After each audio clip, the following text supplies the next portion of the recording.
which essence, which flavor works really well with dark chocolate, which topping works really well with white chocolate, which flavor works really well with milk chocolate. I'm gonna tell you in my next video. Hey everyone, I hope you all are doing great. So this video is gonna help you in many ways. If you are a beginner or if you are planning to start your chocolate making business, then definitely this video is for you. In this video we'll be sharing very important basics about chocolates which you should definitely know. So yeah, let's begin. Very first, wearing gloves is very important. As we are working with chocolates, it has to be hygienic and very important while working with chocolates is specifically if you're working with compounds, then you should definitely invest in great good brand. It could be any brand, but you need to experiment, you need to try different variations, different brands. Like for me, what works really well is Vanlier and Vanittin. We have already shared the vendor details, from where to buy premium chocolate compounds. You can do that. Morde also do exist, but to be very honest, I don't trust this brand. I have actually started when I was starting my business. I started with Morde, but it didn't work for me. I personally tasted and I was not really happy with the brand. This is not sponsored, so yeah. And show it to you some of my favorite brands, compound brands, which I actually trust and work with. You will see all my chocolates. I have been trusting these brands from a very long time now. I think you can also try, you can have variations while making chocolates. If you're a professional chocolatier, then I'm sure you know the difference between Belgian chocolate, pure chocolate, and compound chocolate. It is actually oil based, and the other one would be is actually butter based, cocoa butter based. So this is compound, this is very cheap. It is just very simple in making. You just need to melt the chocolate and you're good to go. This is very simple, but as simple as it looks, it is not actually. So my first brand would be my very favorite Vanittin. I don't know what is the right and the current pricing for this Vanittin. I'll share it in the description box. If you have questions, you can comment your questions so that I can help you if you're facing any issue while making chocolates during any weather. I'm absolutely there to help you. So second would be 2M. It is also pretty decent brand. I actually don't get it very easily, Vanlier or Vanittin. So I trust 2M after Vanlier and Vanittin. So these are my two favorite. I've been using Vanlier from a very long time. It's been 5 years. If I don't get it in my city or near my place, then Vanittin is a second go-to brand. Then again, I have already shared that 2M is a great good brand. Now, very important to have such organizers is really important. If you're a chocolatier or a home baker or a hobby baker, then organizers such like these should be there in your collection. So yeah, this is from Amazon, I guess. I'm not really sure, but yeah, it was on some sale, so I picked many of these. These are really handy to work with. Whenever I'm hosting workshops, these are pretty handy. I can pick all my favorite colors, edible glitters, some essences. So I have organized it this way. If you can see, I hope you can see, and it's pretty handy.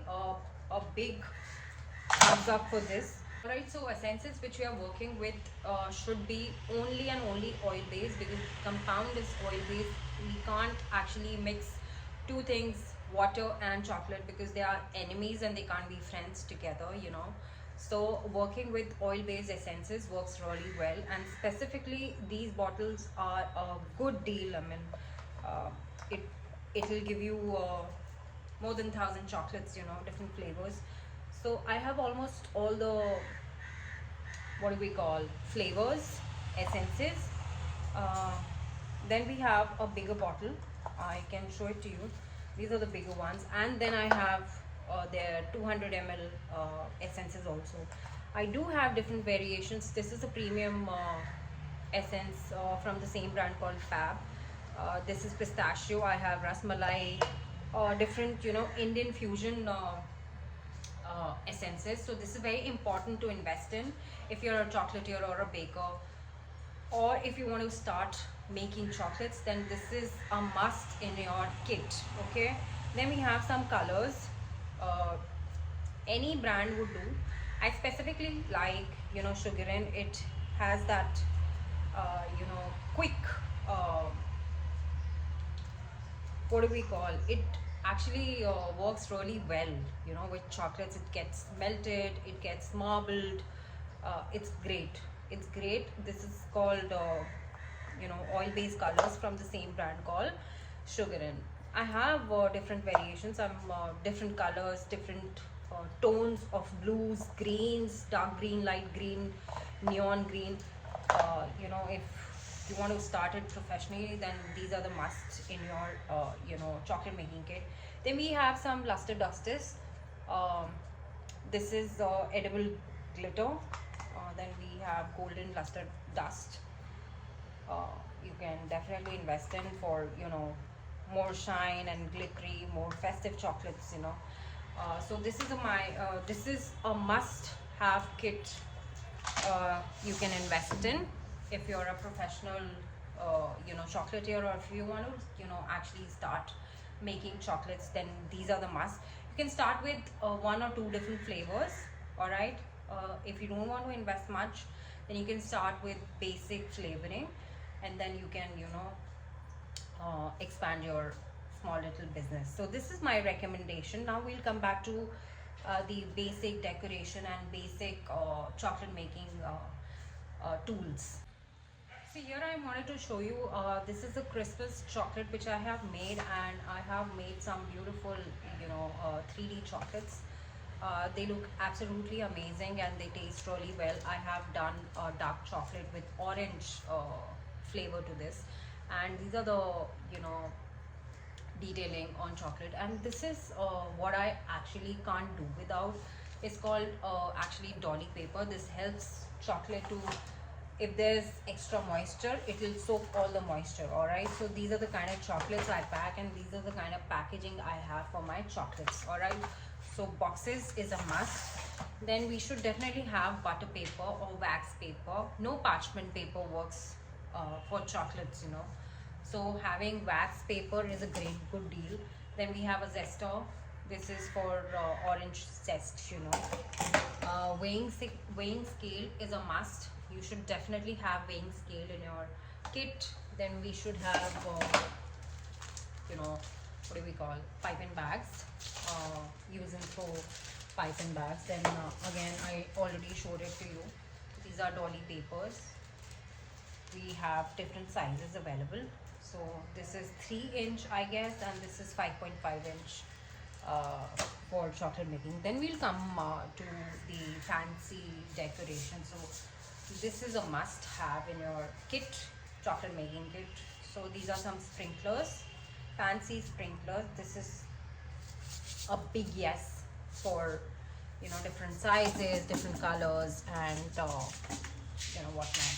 So this is how I decorate my chocolate. So this is the key behind every good looking chocolate. So these are the different sizes, as you can see. This is 0 size, this is bigger size, this is pearl, different shapes and sizes I do have.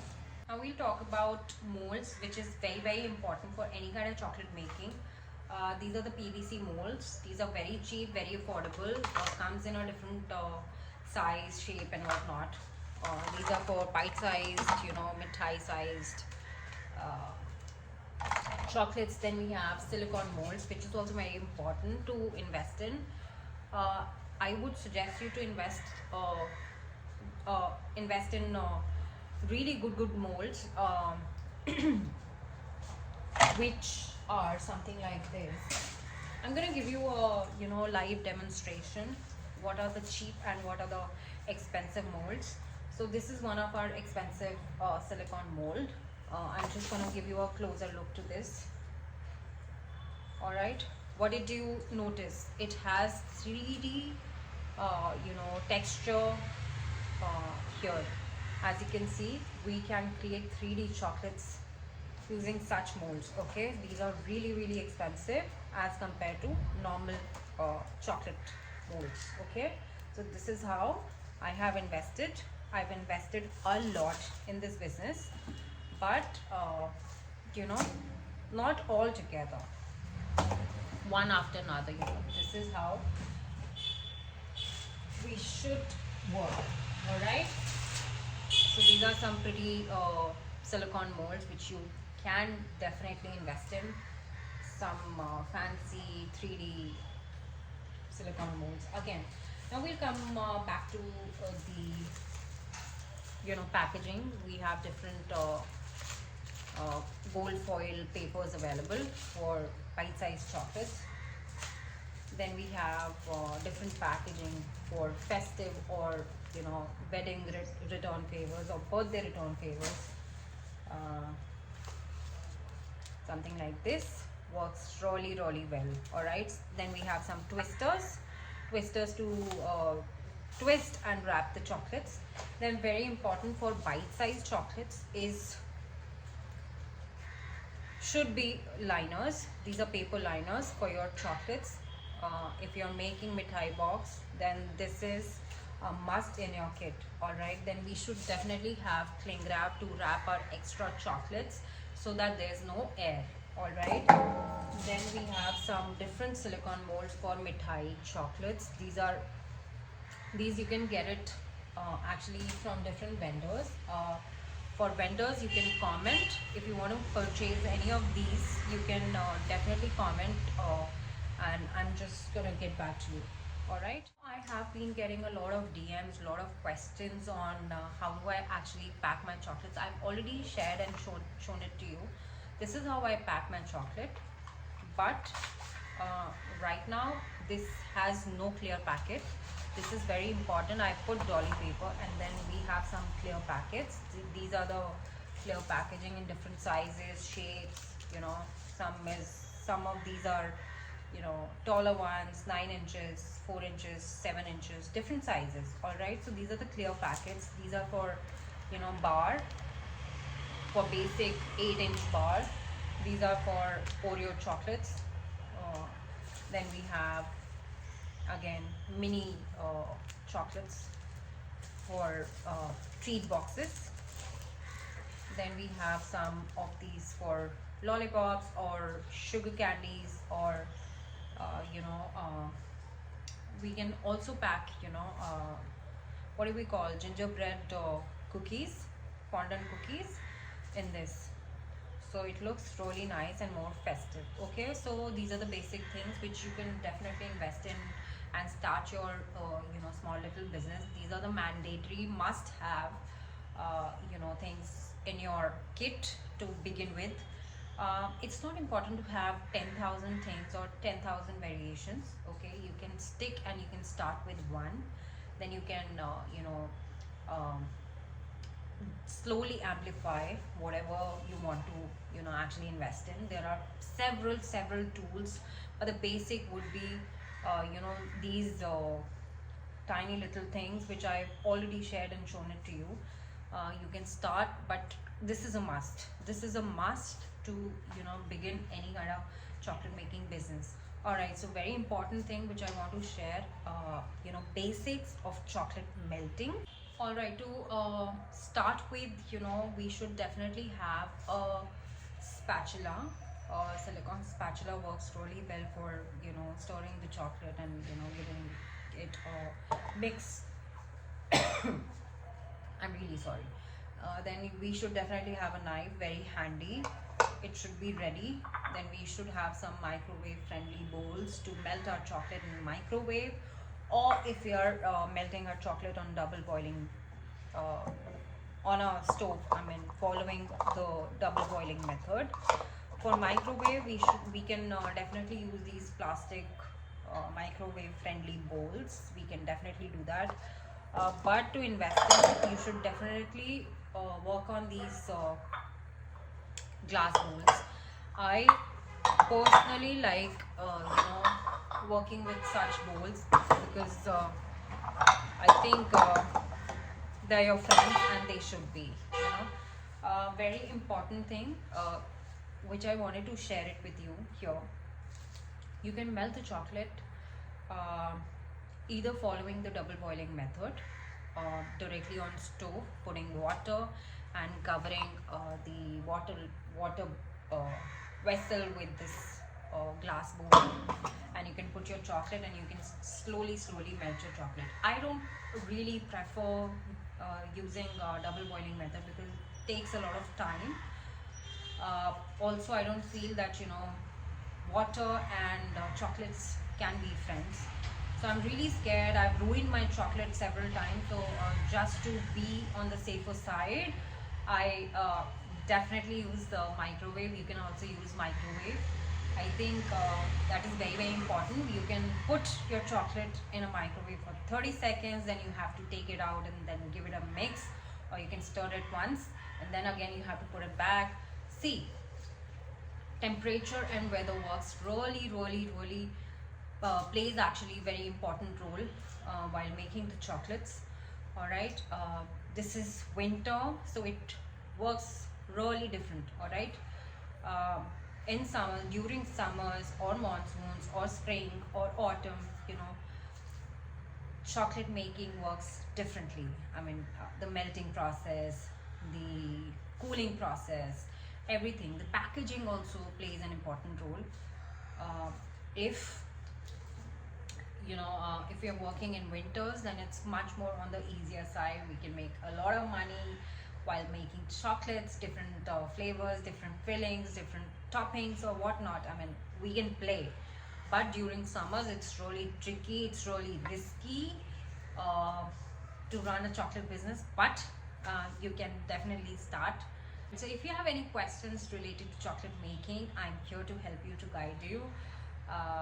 uh, you can comment or you can message me anytime. I'm here to guide you, to support you. You can also start, and if you're looking for a specific vendor detail, you need to comment. I'm gonna be there.